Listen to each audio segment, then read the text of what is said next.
Hey everyone, welcome into Dom Time. Thanks for joining us tonight. We do have breaking news earlier this afternoon that the Gosnell verdict is in. And we'll talk in a moment with J.D. Mullane, who's been covering this, and someone from the Bucks County Courier-Times, where he's a columnist, who's even made national news. Of course, the story of Dr. Kermit Gosnell in Philadelphia has become a cause celeb for several issues, one of which is late-term abortion. The doctor has been convicted on 3 counts of murder and 1 of manslaughter in that case. We'll also be joined by Dan Gross, formerly of the Philadelphia Daily News, now a principal in Gross Communications. We'll bring both gentlemen in here. Let's start with J.D. Mullane, who's coming out of the courthouse in Philadelphia and joining us here on Dom Time. Hey, J.D., welcome in. Give us an idea. What was it like in the courthouse today? This was not unexpected, correct? No, you could tell by looking at the prosecutors, and looking at the defense. And the prosecutors seem to be ebullient, upbeat. They seem to be planning on having drinks afterward, whereas the defense attorney, Jack McMahon, Dr. Gosnell's attorney, was grim and pretty grim all last week, too. He mentioned to me in one of our courthouse passings that he said, I might get crushed on this, and today he did. J.D., let's now talk, and then we'll bring Dan in. Your sense of the impact of this. Does it have any impact other than the crimes that were committed here? The sentence, there may or may not be appeal. They're going to start next Tuesday at this point with the death penalty phase of this. And Gosnell is on trial in the fall for various pill charges, et cetera, illegal drugs, and we'll see how that turns out. What's the impact that J.D. Mullane is writing about today for tomorrow's Bucks County Courier-Times or the Burlington paper? Well, it's huge. It's huge for pro-life. It's as huge for the pro-choice side of things. I just saw a statement put out by NARAL, the National Abortion Rights Action League, and they basically thrown Gosnell under the bus. Their president says that he will get what he deserves after being found guilty of this.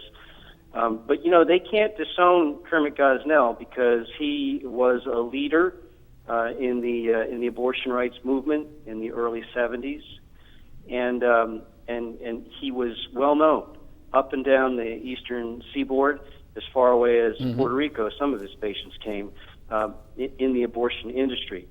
So it's a huge blow to pro-choice, and it's not going to go away because in a week we start the penalty phase.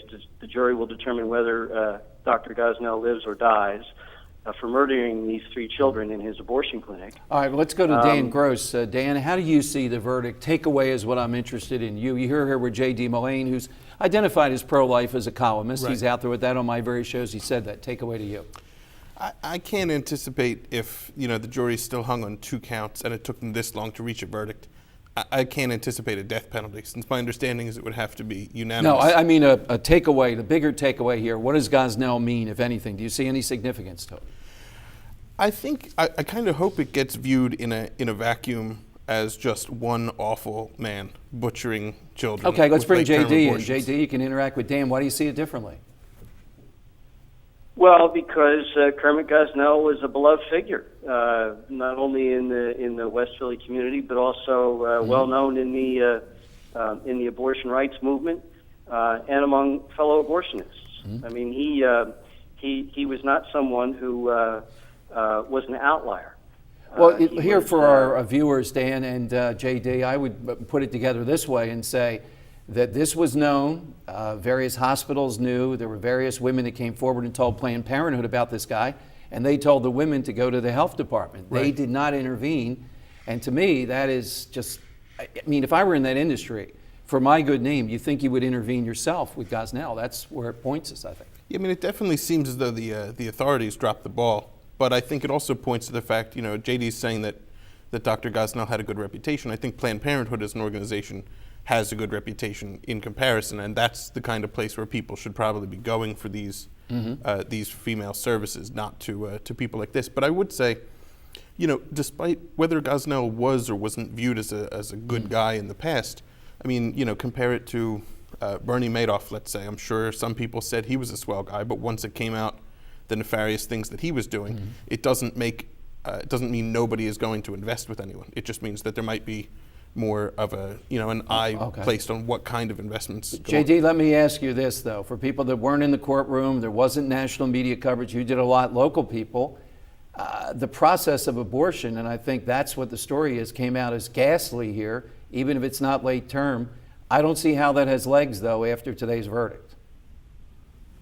It may not. I think that a large part of the country simply has a mind block, has blinders on about abortion. It's probably one of the most common medical procedures in the country. And there was testimony that most of the women who came into Dr. Gosnell's clinic, they got to choose their sedative, and they almost always chose the sedative that put them out so they wouldn't see or hear anything. So I think it's kind of a metaphor for this. People just don't want to see what this is. All right, now, because of time, JD, one final comment from you, and that is, you've told me now tonight that there are two people you believe, one reporter who came out to be pro-life, if you can use that terminology, and another who was at least vaguely pro-choice and now is more pro-life and will be writing about it. What turned them? The trial, the testimony, the pictures. Okay. We see those pictures. We've probably all seen those pictures, and we assume they were photoshopped or faked, but in a court of law, they weren't. Yeah, I think that's the thing. All of us have seen these people at protest or whatever, and some of them seem to be unhinged, and you wonder where those photos came from. But when you see them in a court of law, along with the medical equipment, that's a more authentic view of what goes on. Yeah, and there was nobody unhinged in the courtroom, including Dr. Gosnell. He was cool as a cucumber. And when the verdict came down, did he just accept it and walk off into the sunset? He accepted it. The only emotion I could see was when he was sitting at the defense table after the jury was dismissed, and he was shaking his head no. All righty. Well, J.D. Mullane, we'll be reading you in tomorrow's Bucks County Courier-Times. Thanks, Tom. J.D. Mullane with us. Coming up, we'll talk more with Dan Gross, who's in studio with me, and we'll talk with a top-flight local criminal defense attorney about what went on in the Gosnell case. Is there any impact? You hear Mullane's side of what he saw and what he thinks the impact is. What about Dr. Gosnell? And I'm convinced that a Philadelphia jury is not going to give the death penalty here. We'll talk with a criminal defense attorney about that next here on Dom Time.